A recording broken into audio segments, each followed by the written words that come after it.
तो गाइस आज हम बात करेंगे हाई क्लास मानवा के चैप्टर नंबर 27 के बारे में। और पिछले चैप्टर में हमने देखा था जियोंग डाउन और वैंग डैम के काफी खतरनाक पंगे चल रहे होते हैं और जियोंग डाउन की अजीब अजीब बातों से वैंग डैम का काफी ज्यादा दिमाग खराब भी हो रहा होता है। और आज के चैप्टर की शुरुआत में हम देखते हैं जियोंग डाउन के बचपन का सीन। छोटा जियोंग डाउन एक मरी हुई बिल्ली को डंडी से कचोड़ रहा होता है। देखने वालों को ये किसी भी तरीके से आम तरीके का बच्चा नहीं लग रहा होता, इसलिए इसको देख के आपस में कहते हैं, छी ये बच्चा सच में काफी ज्यादा अजीब है। हाँ जाने दो, उसे इग्नोर करो और बस चलते रहो। लोग कहते हैं कि इसका बाप एक खूनी है। मतलब हो ना हो डाउन का बचपन काफी ज्यादा खराब गया है और वही डाउन अभी प्रेजेंट मोमेंट में जमीन में पड़ा होता है और वैंग डैम उसके ऊपर होता है। वैंग इसको बोल रहा होता है कि अजीब अजीब बातें मत कर, नहीं तो मैं तुझे जान से मार दूंगा। लेकिन डाउन जमीन में पड़ा पड़ा वैंग को कहता है, अगर तू सच्चाई से भागता रहेगा तो मरे हुए लोगों से अलग कैसे होगा। वैंग को कुछ समझ नहीं आता कि ये पगला बोलना क्या चाहता है। इतने में ही डाउन वैंग के पेट में एक लात मार के उसको पीछे फेंक देता है और जैसे ही वापस से उठ के डाउन की तरफ उसको मारने के लिए जा रहा होता है, डाउन सीधा लोहे का डंडा फेंक के मारता है वैंग के, जो कि अगर वैंग के पड़ जाता तो पेट के आर पार हो जाता और वैंग मर जाता। लेकिन वैंग साइड होके इस डंडे से बच चुका होता है और आगे आके इसके एक मुक्का मारता है। लेकिन डाउन इस मुक्के को डॉच करके उल्टा वैंग के ही पेट में एक मुक्का बजा देता है। वैंग के मुंह पे अभी एक और मुक्का पड़ने वाला होता है, लेकिन वैंग उस मुक्के को अपने हाथ से रोक लेता है और डाउन के ही मुंह पे एक जबरदस्त मुक्का मार देता है। इसके बाद डाउन के मुंह पे भी एक लात पड़ने वाली होती है, लेकिन उसने अपने हाथ से इस लात को ब्लॉक कर दिया होता है। इसके बाद डाउन वैंग को अपनी तरफ खींच के मारने की कोशिश कर रहा होता है, लेकिन वैंग उसके इस पैतरे से बच के इसके मुंह पे एक मुक्का बजा देता है।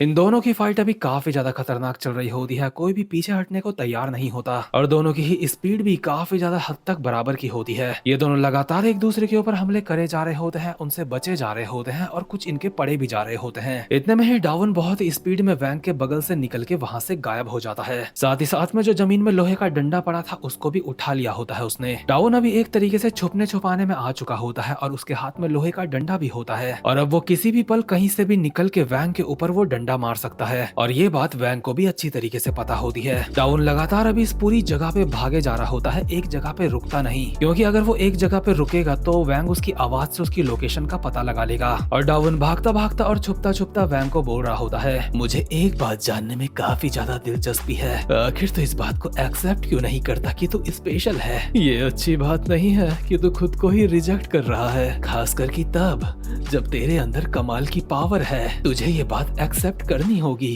कि तू कोई शिकार नहीं, तू शिकारी है। और अगर तू इस बात को एक्सेप्ट नहीं करता तो तेरी मौत भी किसी शिकार की तरह हो जाएगी। तू खुद को शिकारी मानने से डिनाई कर रहा है, इसलिए तेरी जिंदगी में प्रॉब्लम्स आई थी। हम दोनों एक जैसे हैं, हम दोनों चुने हुए हैं, हम दोनों शिकारी हैं, हम दोनों ही दुनिया से अलग हो गए थे, हम दोनों अकेले पड़ गए थे। इसलिए वैंग डैम तुझे शिकारी बनना होगा, शिकार नहीं। मैं तुझे ऑफर करता हूँ, मेरे साथ शिकारी बन के जी, अपनी मंजिल से भाग मत।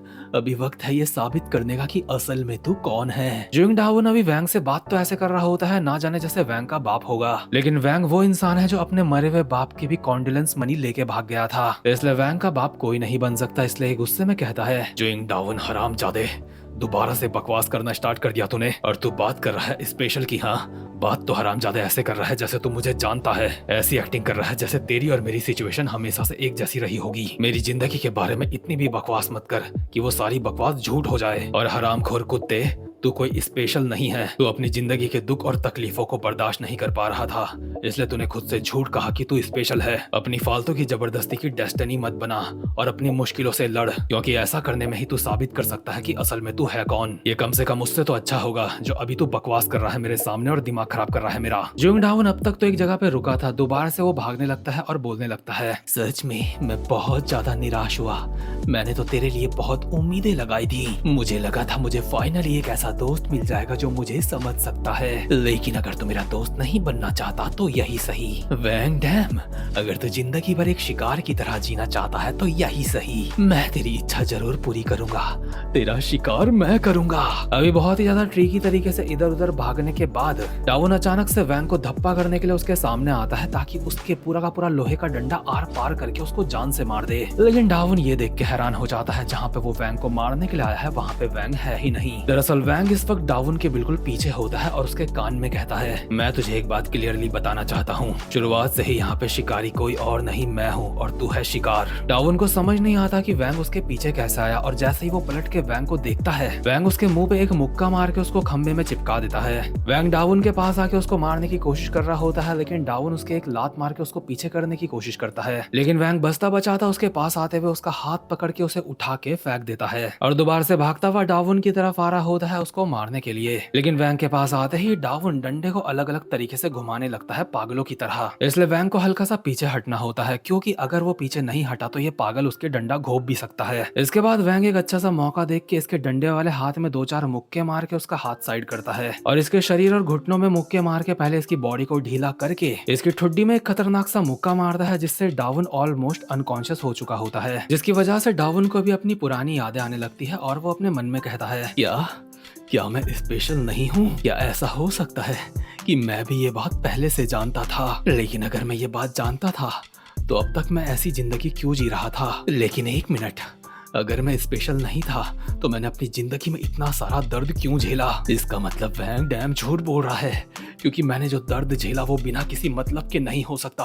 मैं जरूर स्पेशल था, इसलिए मैंने वो दर्द झेला। और डाउन की पास्ट मेमोरीज को देख के ऐसा लगता है जैसे इसके बाप ने इसके ऊपर बहुत ज्यादा अत्याचार करा है और इसके ऊपर इतना ज्यादा अत्याचार हुआ है, इसलिए इसके बाप ने इसको कहा था कि ये स्पेशल है और जो लोग स्पेशल नहीं होते वो मारे जाते हैं उन लोगों के हाथ से जो स्पेशल होते हैं। और अगर तू अपनी जिंदगी में मरना नहीं चाहता तो तुझे सामने वाले को मारना पड़ेगा। बचपन से ही डाउन के दिमाग में उसके बाप ने यही सारी बातें डाली थी और प्रेजेंट मोमेंट में जो डाउन अनकॉन्शियस होने वाला था, ये सारी बातें याद करके उसे दोबारा से बहुत ज्यादा गुस्सा आ जाता है और वो दोबारा से लोहे के डंडे को अनसंड चलाने लगता है वैंग डैम के ऊपर। वैंग जैसे तैसे उससे बच रहा होता है, लेकिन डाउन और ज्यादा वाइल्ड हो चुका होता है। साथ ही साथ में अपने मन में कहता है, मैं इतना दूर इसलिए नहीं आया ताकि मैं अपने बाप के खिलाफ चला जाऊं। उन्होंने जो कहा सब सच कहा होगा और वैसे भी अगर मैं स्पेशल नहीं हूँ तो उसके बाद मेरे लिए दुनिया में कुछ भी मैटर ही नहीं करता है। डाउन अभी घुमा के वैंग के ऊपर एक डंडा मारता है, लेकिन वैंग उसको डॉज कर लेता है और डाउन शायद खुद को रोक नहीं पाता या फिर जानबूझ के वो आगे की तरफ जाता है और कंस्ट्रक्शन साइट की बहुत ही ऊंचाई से नीचे गिरने वाला होता है। एक तरीके से यहाँ पे समय थोड़ा सा स्लो हो चुका होता है और डाउन नीचे गिरते गिरते एक स्माइल के साथ कहता है, भले ही ये बहुत ज्यादा निराशाजनक बात है कि हम और नहीं खेल पाए, लेकिन तुझसे मिलके मुझे मजा आया वैंग डैम। इससे पहले कि डाउन नीचे गिर के मरता, ये सीन शिफ्ट हो जाता है और दूसरे सीन में हम देखते हैं योहान और गॉक्यून की फाइट चल रही होती है। गॉक्यून घुमा के योहान के एक लात मारता है, जिसे योहान ने अपने हाथों से ब्लॉक कर दिया होता है, उसके बावजूद भी पीछे जाता है और गॉक्यून को ये बात अच्छी तरीके से पता होती है कि अगर उसने इसको बिल्कुल भी मौका दे दिया खुद को मारने का तो ये गॉक्यून के ऊपर हावी हो जाएगा। इसलिए गॉक्यून बिल्कुल भी रुक नहीं रहा होता और लगातार इसके ऊपर हमले करे जा रहा होता है, लेकिन योहान भी इसकी सारी की सारी किक्स से बच रहा होता है और कहता है, कमाल है, तेरी किक्स काफी ज्यादा बेहतर हो चुकी हैं। लगता है इस पूरे वक्त तू फालतू नहीं बैठा था, प्रैक्टिस कर रहा था। हाँ? लेकिन क्या तेरे अंदर बस इतना ही दम है? इसी के साथ योहान गॉक्यून के एक मुक्का मारता है, जिसे गॉक्यून ने ब्लॉक तो कर लिया होता है, उसके बावजूद भी पीछे जाता है और योहान गॉक्यून को कहता है, तुझे देख के लगता है तू अब भी मुझसे लड़ने के लिए तैयार नहीं है। मुझे तो लगा था तू मुझे कुछ कमाल का दिखाने वाला है। योहान, मैं भी तेरे बारे में यही सोचता हूँ। क्या तू बस इतनी ही तैयारी करके आया है? क्या तू यहाँ स्कूल लॉकर से बस अपना बैग लेने के लिए आया था?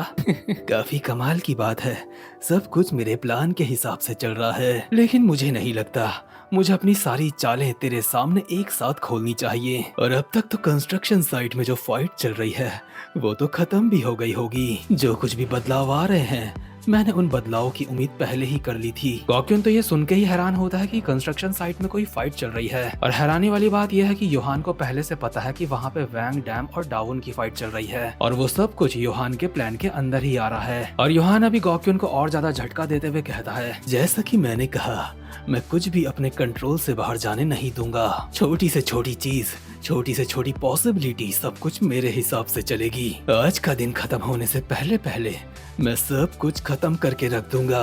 दरअसल योहान ने भी अपने काफी सारे बंदे अलग अलग जगहों में फैला दिए होते हैं। कुछ टेशॉक के रेस्टोरेंट के बाहर होते हैं, कुछ वैंग डैम के करीबी लोगों के पास होते हैं। फॉर एग्जाम्पल कुछ बंदे अभी कैंग याना के सामने आके खड़े हो चुके होते हैं और योहान शायद से ये चीज एक्सपेक्ट कर रहा है कि डाउन शायद वैंग डैम को फाइट में हरा देगा और और अगर हरा भी नहीं पाया तो वैंग डैम को कम से कम थका देगा। हालांकि ये चीज मैं अपने मन से बोल रहा हूँ, ये चीज हमें मानवा में बताई नहीं गई है। पर एक बात तो पक्की है कि योहान बहुत ही तगड़ी फील्डिंग बिछा रहा है टेशॉक और वैंग डैम और पूरे के पूरे पीपैक हाई स्कूल की, इसलिए आगे के चैप्टर्स देखने में काफी ज्यादा मजा आने वाला है। लेकिन ये मानवा भी अभी के लिए अपने लेटेस्ट चैप्टर तक पहुंच चुकी है, यानी कि इस चैप्टर से आगे अभी इस मानवा के चैप्टर नहीं आए हैं, इसलिए अब से इसकी वीडियोस रोज नहीं आएंगी। तो खैर वीडियो को लाइक और चैनल को सब्सक्राइब जरूर से कर लेना। अब मैं मिलूंगा आपसे अपनी नेक्स्ट वीडियो में, तब तक के लिए गुड बाय।